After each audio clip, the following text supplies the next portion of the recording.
안녕하세요. 써니즈 오디오 채널입니다. 기적수업이라는 책이 있어요.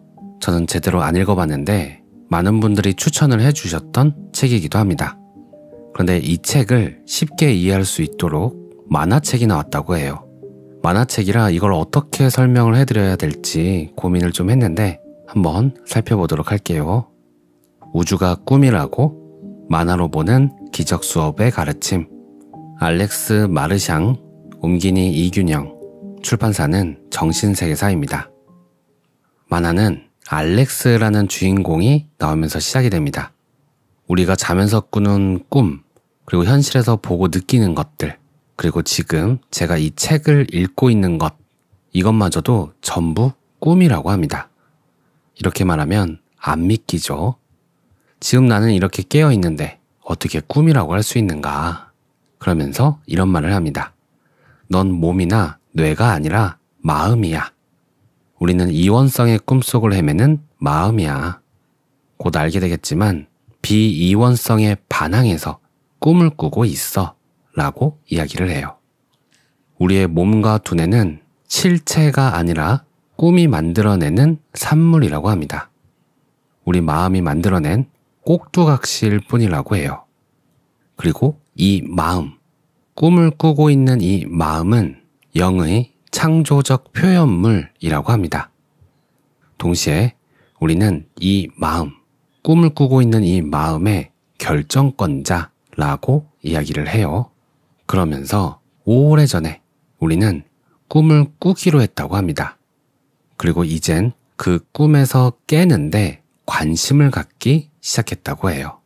그러니까 이 책을 보고 있는 거고 이 영상을 보고 있는 거다. 그런데 이것이 우연이 아니다.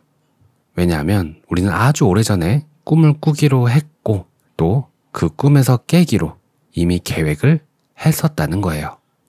그래서 이 책을 통해서 어떻게 깨어나는지 알려준다고 합니다. 정말로 우리는 깨어날 수 있을까요? 일단 깨어나는 첫 단계는 우리가 정말 잠 속에서 꿈을 꾸고 있다는 걸 알아차려야 한다고 합니다.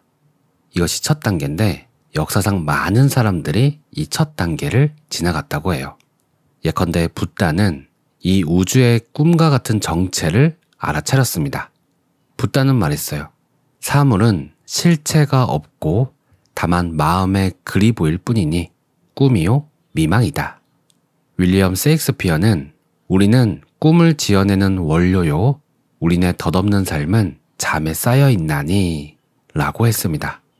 그리고 프랑스의 철학자 르네 데카르트는 아무리 뒤져봐도 꿈과 깨어있는 상태를 확연히 구분지어줄 속성을 찾을 수 없으니 이 인생이 한갓 꿈이 아님을 뭘로 장담하겠는가 라고 했습니다. 그 밖에 많은 사람들도 이와 비슷한 이야기를 했어요. 그런데 우주가 꿈임을 알아차린다고 해서 실제로 깨어나는 것은 아닙니다. 그것은 우리가 우주가 꿈임을 알아차리는 것 이후에 한참 먼 이야기라고 해요. 그러면서 이렇게 묻습니다. 진짜처럼 생생한 꿈을 꾼 적이 있는가? 그 꿈에서 깨어날 수 없다면 어떨까? 꿈의 세계와 현실 세계를 명확하게 구분할 수 있을까? 우리가 꿈에서 깨어나기 전에는 자기가 꿈을 꾸고 있다는 걸 결코 알 수가 없습니다. 꿈은 정말 감쪽 같아요. 꿈이라는 건 내가 지어낸 게 아니라 내게 주어진 것처럼 보이는 세계를 만들어내는 우리를 기만하는 하나의 기만술입니다. 그러니까 꿈이란 건 내가 지어낸 게 맞아요. 내가 원한 그대로 꿈에서 경험을 하게 됩니다. 하지만 꿈이라는 건 마치 내가 지어진 게 아니고 나에게 주어진 것처럼 보여요. 그게 기만이라는 거죠. 그래서 꿈이라는 건 하나의 기만술이다 라고 이야기를 합니다. 그렇다면 꿈이라는 것은 내가 원한 그대로를 마치 내가 지어낸 게 아닌 것처럼 보이는 건데 그렇기 때문에 꿈은 우리 마음속에 잠재된 내용물이 투사되는 겁니다. 외부로 투사함으로써 우린 그게 우리와 분리된 것처럼 보이게 만드는 거죠. 그러니까 꿈을 꾸고 있더라도 이게 꿈인지 몰라야만 꿈이라고 할 수가 있어요. 이러한 꿈의 세계의 특징은 이원적 사고입니다.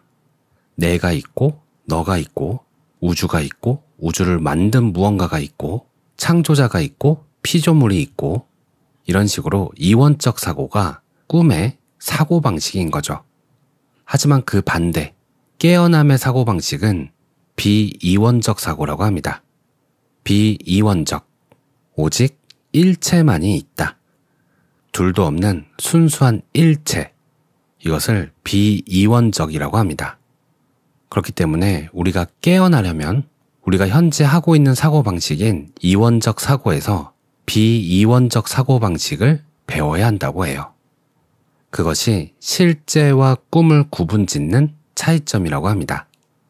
이 책은 이 순수 비이원성의 힘을 동원해서 꿈을 해체시키는 법을 알려준다고 해요.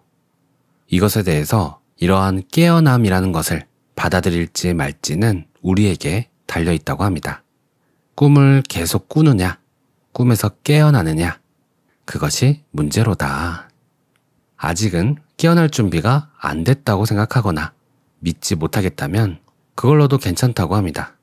다만 이제 준비된 사람들이 깨어날 수 있도록 하는데 회방하지만 말아달라. 그냥 선한 천사편에 서달라 라고 부탁합니다. 그러면서 장담컨대 궁극의 깨어남만이 유일한 문제다 라고 해요. 그렇기 때문에 깨어나려고 노력하지 않는다면 우리는 죽으려고 애쓰고 있는 거다 라고 합니다. 그러면서 이제 본격적으로 본문에 들어가게 돼요. 그래서 첫 번째로 알아볼 부분이 이 꿈이라는 것이 뭔가 이것을 과학적으로 한번 고찰해보자 라면서 시작합니다. 데카르트의 꿈에 천사가 여러 번 나타났다고 해요. 그때 데카르트는 그를 진리의 천사라고 불렀다고 합니다. 그때 천사가 뭐라고 했냐면 수학이 자연의 비밀을 푸는 열쇠라고 강조했다고 해요. 그러면서 방법 서설이라는 것을 썼는데 이것이 현대의 과학적 방법론의 확립을 하는데 기여했다고 합니다. 과학적 방법론이라는 건 의문을 확정하고 정보와 자료를 모으고 관찰하고 가설을 세우라. 실험에서 데이터를 모으고 그 데이터를 분석해라. 그리고 그 데이터를 해석해서 결론을 도출해라. 결과를 발표하고 다시 시험하라. 이것이 방법 서설에 쓰인 과학적 방법론입니다. 만약 데카르트의 이 과학적 방법론이 없었더라면, 그리고 데카르트의 꿈에 천사가 나타나지 않았더라면 어쩌면 뉴턴이나 아인슈타인도 과연 존재할 수 있었을까라는 의문을 던집니다. 그래서 가설의 반증을 중시하는 과학 덕분에 우리는 지난 수백 년 동안 이 우주에 관해 많은 것들을 발견하게 됩니다. 하지만 발견을 해갈수록 아직도 발견해야 할 것이 훨씬 더 많다라는 것을 깨닫게 되죠. 그런데 과학은 모르고 있지만 꿈속에서 꿈을 이해하려는 모든 시도는 불완전할 수밖에 없습니다. 꿈속에서 꿈을 이해하려고 하면요. 그래서 1931년에 오스트리아의 수학자 크루트 괴델이 불완전성 정리라는 걸 발표했습니다. 불완전성 정리라는 건 수학 명제는 완전히 증명될 수 없다.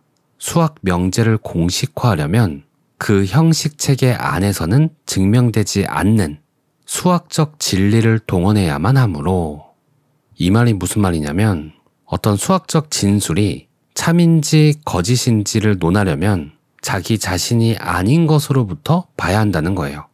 왜냐하면 참인지 거짓인지를 논해야 하는데 그걸 아직 모르고 있는데 자기가 자기를 들여다보면 그것이 참인지 거짓인지 알 수가 없기 때문이에요. 예를 들어서 내가 살고 있는 이 집이 어떻게 생겼는지 알려면 집 바깥으로 나가서 봐야 한다는 거죠. 집 안에서 그것을 판단하기에는 불완전하다는 겁니다. 상상으로, 가설로 이미지를 만들어낼 수는 있다 하더라도 말이죠. 그래서 이것은 우리가 이 우주의 그 무엇도 완전한 참임을 증명할 수가 없다는 뜻입니다. 이 우주, 이 현실이 참인지 거짓인지를 알려면 우리는 이 우주, 현실 밖으로 나가야만 하는 거죠. 그렇다면 우리가 이 우주 밖으로 나가면 어떻게 될까요? 우리는 꿈에서 깨어날 겁니다. 그러면 이 우주도 꿈처럼 사라져 버릴 거예요. 그러면 이 몸도 사라집니다. 이 우주가 가짜였다는 것을 깨닫게 되는 거죠. 만약 우주가 사라지지 않았다면 우린 아직도 우주 안에서 꿈을 꾸고 있는 겁니다. 또 다른 관점으로 말이죠.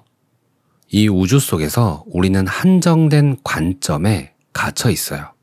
이 관점이라는 것은 인식의 부산물이죠. 저기에 뭐가 있다라고 인식하는 것. 그렇게 무언가를 인식한다는 것은 그것을 의식하는 상태입니다.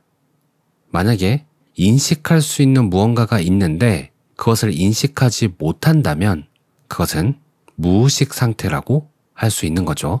그렇기 때문에 인식이라는 것은 이원적입니다. 수용하거나 거부하는 거죠. 그래서 한정적입니다.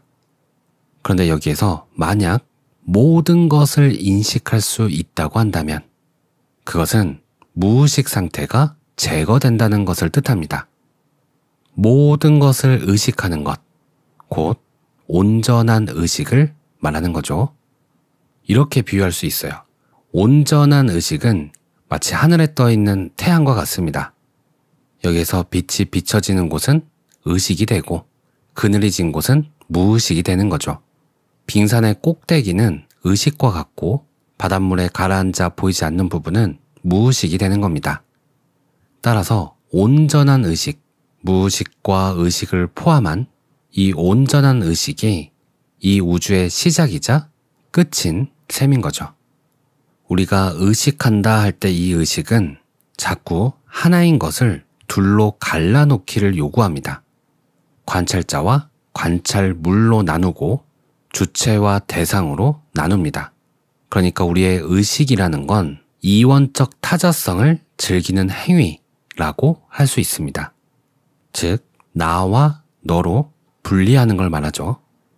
이것이 우리가 인식한다 라고 할 때 이 인식의 기원이 됩니다. 너가 있고 내가 있다. 관찰자가 있고 관찰하는 대상이 있다.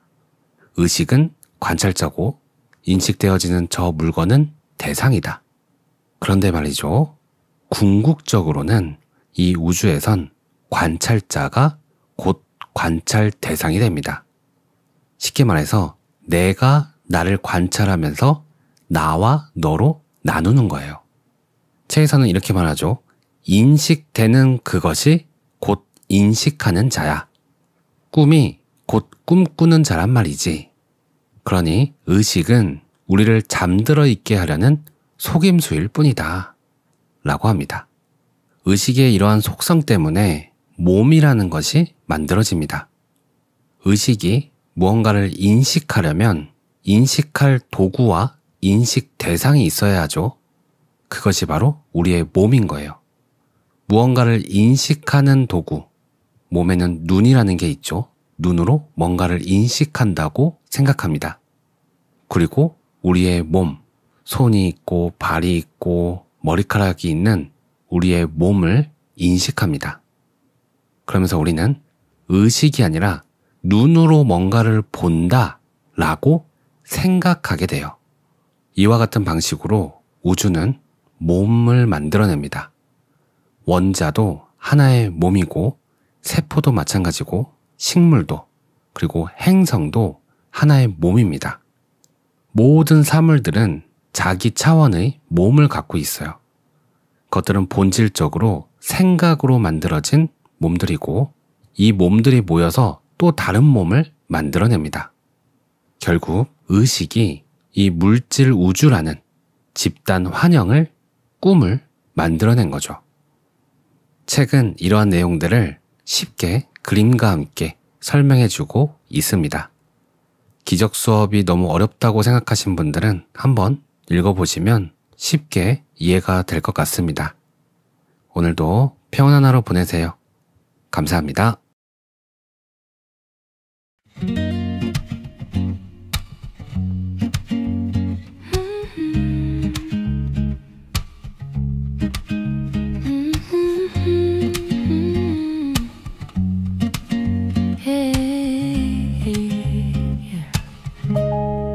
화려한 네온 사인 스쳐가는 픽셀들 이 모니터 속 세상 너무나 생생한 걸 내 아바타의 심장이 뛰는 게 느껴져 이게 나라고 이게 전부라고 믿었어 하지만 난 화면 밖의 플레이어 이 모든 스토리를 결국은 유일한 관계 나와 너로 나리기 원성의 게임 로그아웃 버튼을 찾을 때 우린 깨어날까 이 꿈은 빛나는 가상현실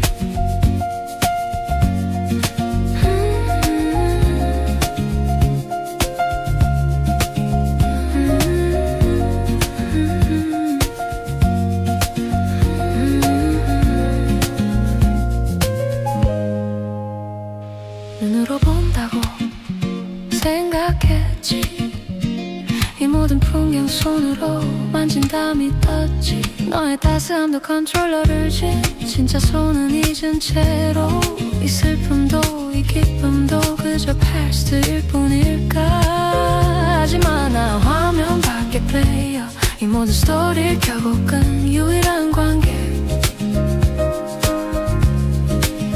나와 너로 나의 원성의 게임 로그아웃 버튼을 찾을 때 깨어날까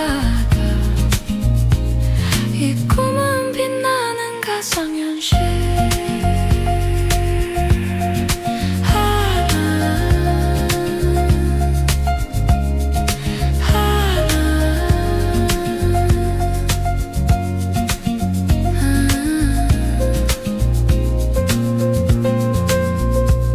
게임 속에 갇힌 채로 맵을 다 볼 수 없어 집안에서 집의 모양을 그릴 수는 없듯이 이제 그만 깨어나 속삭이는 목소리 그게 나의 진짜